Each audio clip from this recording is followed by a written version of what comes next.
Boat time. Boat time. We're off. Lulu's excited. Look at her. Say hello, everybody. Where are we going? Just feels real fancy. Do you know what kind of? Do you know the specs on your boat, Dad? Specs. Specs. What type of boat? How many feet? It's a Whitley. Whitley, 660, 7.4 metres, How many horsepower? 220 horsepower. Woo-wee. V6 involved. Nice. Cool. Got a little cabin area, bathroom, kitchen. Very cool. And some play toys as well when we get to the islands. So we are on our way to Great Keppel Islands, which is around 12 nautical miles off the coast of Yeppoon. And so far, looks like a good day, less than 10 knots of wind, not good for sailing, very good for power boating. Power boating, yes. This is Keppel Bay Marina. Oh yeah, Keppel Bay Marina. You can see there's a few sailboats and other power boats going out today. Our mission is to see whales, but we'll see. It's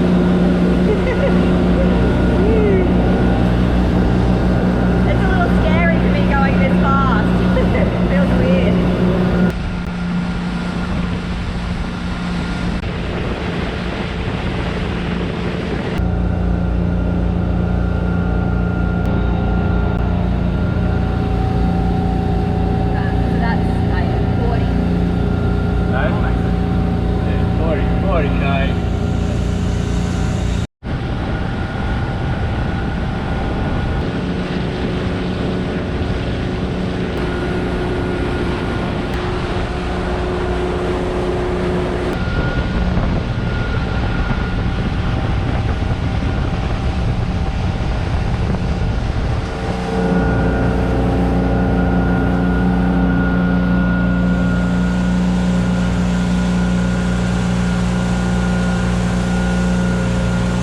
A man overboard drill.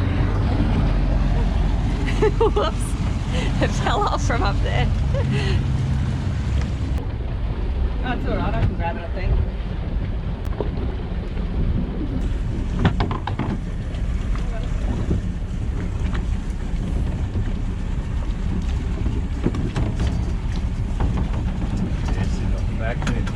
Kayak rescue. I had the important job. Stopping the dog jumping overboard.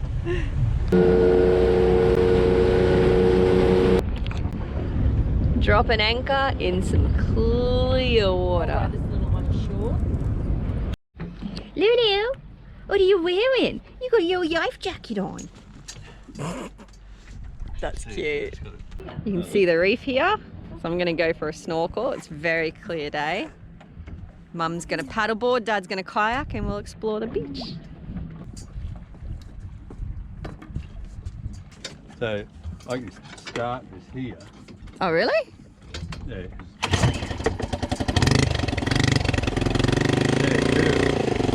An automatic. Oh, what? So now I know okay, it's going to go. Yeah, yeah. So then I take it off and drop it on the. It's pretty cool. Like you want to go in reverse, you just turn the thing right around. Right around. Bloody ripper. So it's got, oh yeah, that's the choke, I see. So do you put the choke on when you start it, or? Yeah, just give it a little while if it's cold, yeah. You don't need to pull it out? Yeah. Okay, yeah. Cool. Every time I need to go to shore. How light is that, eh? Yeah, that's a really good motor. Yeah. Honda, huh? Mine weighs about 100 times that. Yeah. Like usually you might see a couple of coral trout. There's this turtle that lives there somewhere. Alright. It's really bloody cold, so I don't know how long I'm staying in, but the water's nice, so let's see. I might come in. Oh, the mother's coming back. 1, 2, 3. Crap, it's really cold, Dad.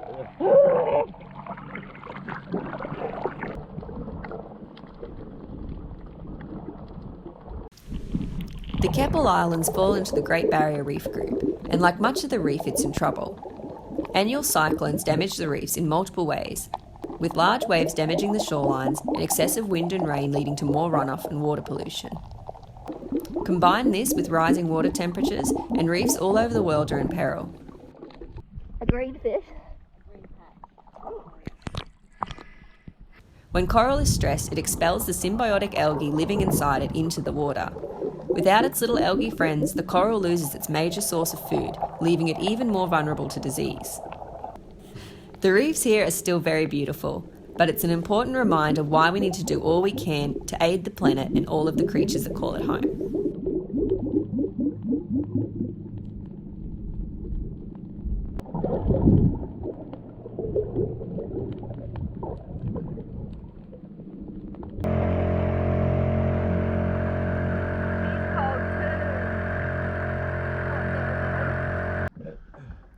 There's hot. Oops. Which way does it go? Oh, there's hot water on this boat. Oh, that is so nice. Alright, so this is the main beach on Great Keppel Island, and there's some cafes and like a little store and stuff there, so we're going to go have a look. Look how fast we're going! Woo-wee! Oh no! Woo!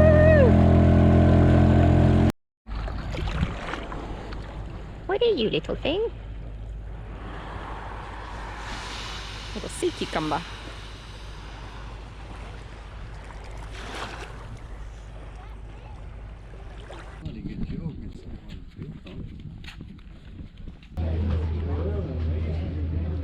Looks like a little statue.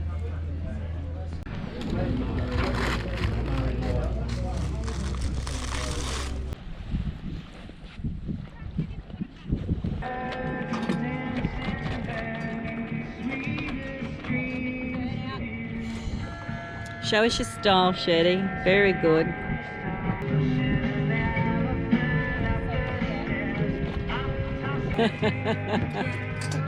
Now you'll have to just walk your way around. Okay, let's see if she... Yeah, she goes here.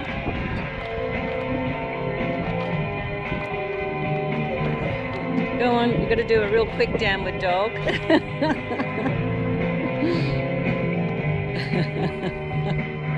Lovely view.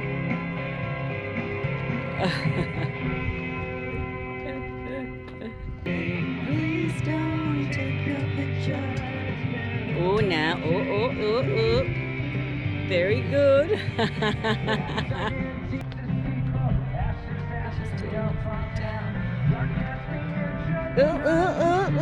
She did it. Well, we went 12 nautical miles, then around an island, down another 10 nautical miles, then back in around the island. Now we're about to head back. We've had lunch, we've stopped at 2 different anchorages, and it's about 2:30 I think in the afternoon. And I was just thinking on my boat, if I'd left at 9 I would have like anchored up at midday on the first spot. The equivalent of 3 days. Yes. So basically we fit in a lot in one day on the powerboat, so that's good fun.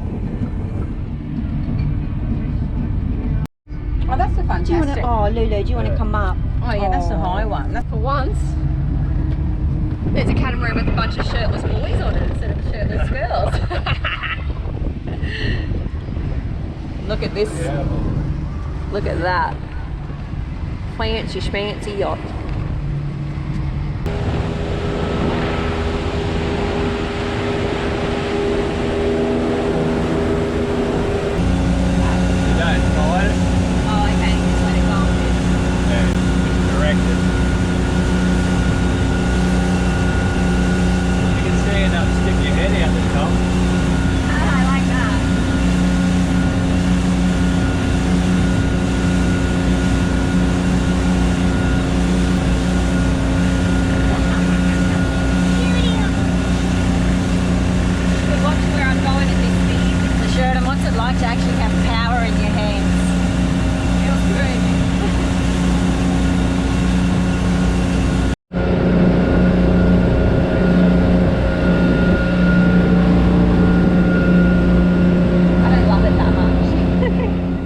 Thanks for watching this little taste of home. I spent quite a lot of my time working at a local veterinary clinic to help raise Chuff's sailing and animal kitty, but moments like these with the family were very precious. The end of this video is a little sneak peek at the Patron live updates. This one's from the end of September. You can get these live updates by becoming a patron for as little as $1 a month. Until next time, stay chuffed, everybody. G'day patrons. I'm sitting here in my dad's shed packing because we go to stay with my brother tomorrow night, and then Wednesday we leave the country to go back to Mexico. So basically my mum and dad are both coming. You can see dad's got a pretty good shed set up. So he's helped me get kind of some of the tools together that I need. We've still got some stuff we're ordering in Mexico, but I thought I'd show you some of the stuff I ordered here in Australia because yeah, we're going really well stocked up. We have our own bags plus 2 20-kilo bags of boat gear. So I'll show you. Main things I ordered here in Australia were things that were either expensive or hard to get or very specific. So one of them is lots and lots of rope. This isn't even half of it. This is also full. You can see it's super good quality, all new, cut to the lengths I need. Raycor filters. These bad boys are all my new through-hole fittings. So true design, basically they come with a collar, a ball valve, and then the fittings themselves. And yeah, I'm really excited to get those in. I had a really good time in Australia. It was amazing to spend time obviously with my parents, but since they're coming back with me, you'll see plenty of them. My brother and his little son, oh, so good to see them. Obviously all my friends and the rest of my family here. But it was also really, really nice working. I've got, yeah, there's quite a few little cases that really touched my heart while I was home, but one was this beautiful little white fluffy dog, and her name was Luna, which is Spanish for moon, and so I guess I kind of felt like it was a little bit destiny that she would come to me, but she ended up having an extraordinarily rare autoimmune condition that caused all of her lymph nodes and all of the tissue under her skin to swell up and start bursting into these giant holes into her skin. It was awful. I'm putting some photos in. And yeah, her owners were about to give up, and I kind of said, look, just give me like a couple more days. I feel like I can figure it out. And then we figured it out. We figured out what was wrong with her. It took like 7 days because this, like I said, this condition is extremely rare, and there's a lot of other conditions we had to rule out first because the drugs we put her on basically would have made any other more common condition way, way worse. Yeah, but it was really special. They made a donation to the GoFundMe and gave me a really big hug when I left, and I guess it just made me feel like even without the money that I earn from working, which is obviously very important to help us keep going, but even without all that, you know, even if we had just saved her and that one little dog, probably, tooting my own horn, but she probably wouldn't have lived if I hadn't been here, because it took a lot of work to figure out what was wrong with her, a lot of work in my own time, and I was calling specialists and hassling pathologists, and you know, yeah, got really on it. So yeah, that's like a really, really good feeling to know, you know, even just the one animal, you save just the one, and it, like seeing her owners and she has brothers, or human brothers of the age between 8 and 14, and so yeah, it was just so nice seeing her reunite with her family. And lots of cool Aussie wildlife. We've had kingfishers, sugar gliders, baby possums, magpies, kookaburras. That was really cool as well. And yeah, I've just had a really nice time at home, but I'm ready to get back and ready to get back stuck into it. So yeah, huge thank you as always for helping us stay afloat. I don't know, like my anxiety levels feel so much better knowing that hopefully, you know, I know that boats always are work and always money and stuff, but it's just going to be so nice to feel like things might just go a little more to plan than they sometimes do for me on board. So Chuffed is probably going to be on the hard for 4 to 6 weeks, depending on parts and what we discover along the way, and welding. If she needs welding, that's going to add a bit of time and a bit to the budget. But yeah, I'm super excited to get stuck into it, and I'm kind of just at that stage where I'm prepared. You know, it'd be nice to be on the hard for 4 weeks, but if it ends up being 8 weeks and it means we actually get Chuffed to a stage that then for the next 6 months I can sail her safely and confidently, and not be repairing things all the time, that would just be like a total dream come true. So yeah, and I'd like to thank you all for getting me there, because I couldn't have done it without you. Anyway, I'm rambling. I'm also incredibly tired, because as it turns out, working 55 hours a week is pretty draining when you're not used to it. Our work comes in bursts, you know, so this was like, whew, but it was really good. So yeah. Anyway, I think that's it from me for now. Next update will hopefully be from a haul out boat next month, so it's super exciting. But yeah, as always, thank you, and until next time, stay chuffed, everybody.